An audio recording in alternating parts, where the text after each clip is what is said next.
This is an advisor analyst tutorial on the use of binning expressions. In this video, you will learn how to use the expression builder to group and bin values into fewer categories. You will learn how to use the bin function on both numerical and string valued fields. Additionally, you will learn how to use conditional statements to bin values as well. Throughout this video, we will be working with the customer's demo that ships with the software. First, what is binning? Binning refers to the act of taking the values of an existing field and grouping them into fewer categories. In the customer's demo, states can be grouped into regions, and customers can furthermore be grouped into buckets depending on the number of employees they have. Say, less than 100, 100 to 500, etc. Let's get started by opening the expression builder. To open the expression builder, click on the author ribbon. Then go to the condition data section and click on build expressions. To access the bin functions, expand out the list of functions and the general functions. You should see two functions called bin, one for numeric and one for string. Let's start with the numeric version. Click and drag the function into the expression builder. The numeric bin function takes two arguments, the field to bin, and the number of categories to divide the range of values of the field into. For example, let's group the values of the margin percentage field into 4 buckets. Let's name this field margin bin. Replace the first argument with the margin percentage field by clicking and dragging on the margin percentage field, and replacing the second argument with the number 4. Press evaluate and click OK to exit out of the expression builder. Let's visualize what we've just created.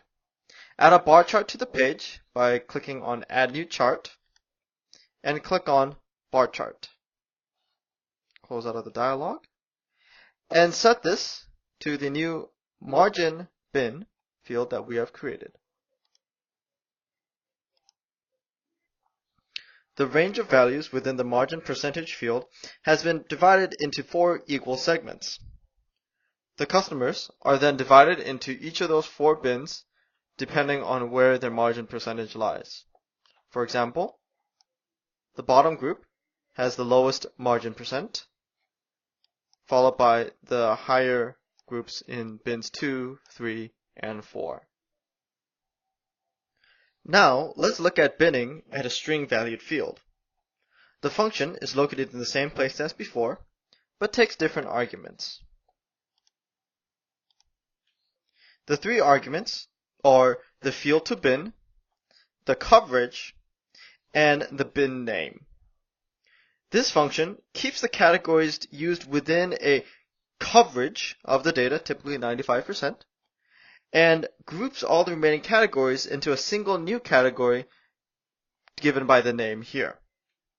This is useful for eliminating large numbers of small occurrence categories while maintaining the categories for the majority of the data. Let's see an example of this function by binning the city field. Name the expression city bin. Click and drag the bin function. Replace the first argument with city.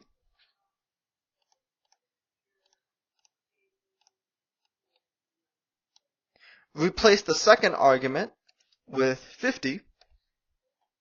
And replace the last argument with other cities.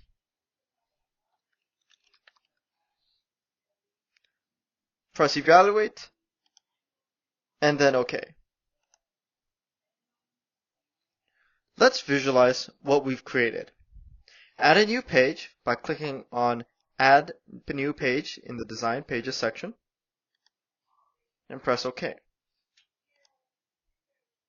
Add 2 bar charts. 1, 2. On the first one, let's set the field as city. And on the second one, set the field as city bin.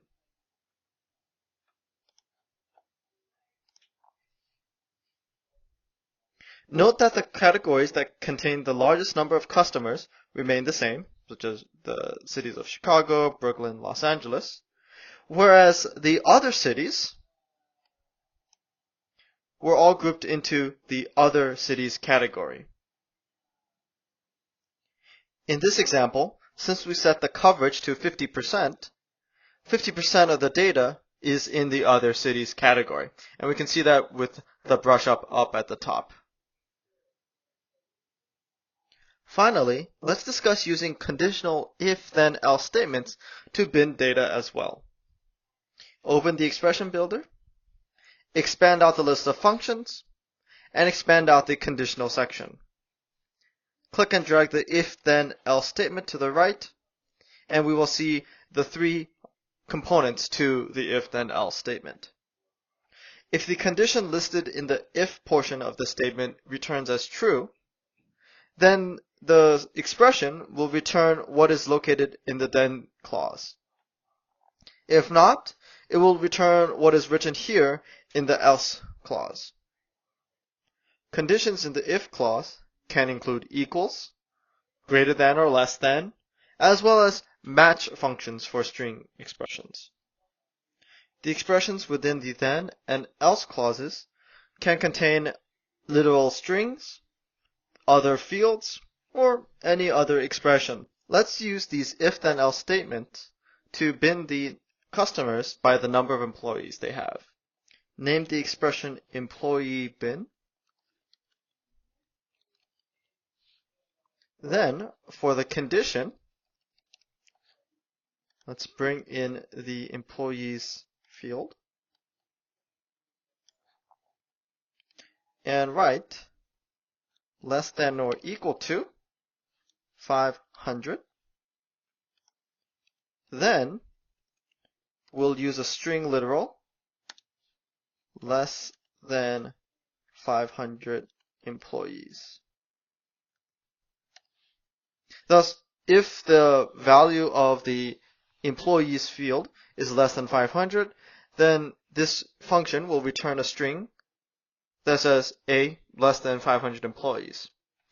Otherwise, and at this point we can use another if statement to then group into another category that is between 500 and 1000. Employees is less than or equal to 1000, then B between 500 and 1000 employees. Else, and at this point we can continue this process along until we have as many or as few categories as we like. But for now, I'll conclude this with C more than 1000 employees. And press evaluate, and then OK. Once again, let's visualize what we've just created. We'll add a new page, press OK. Add charts, such as the bar chart and the histogram. In the histogram, set the field to the number of employees. And in the bar chart, set the field to the bin that we created. The customers are now grouped into three categories based off of the number of employees that they have. Those with less than 500, between 500 to 1000, and more than 1000. Conditional if-then-else statements allow the greatest flexibility when it comes to binning and categorizing your data. To learn more about these conditional statements, as well as any of the other functions we covered today, check out the other manuals, training videos, and guides that we have on our Help Central page.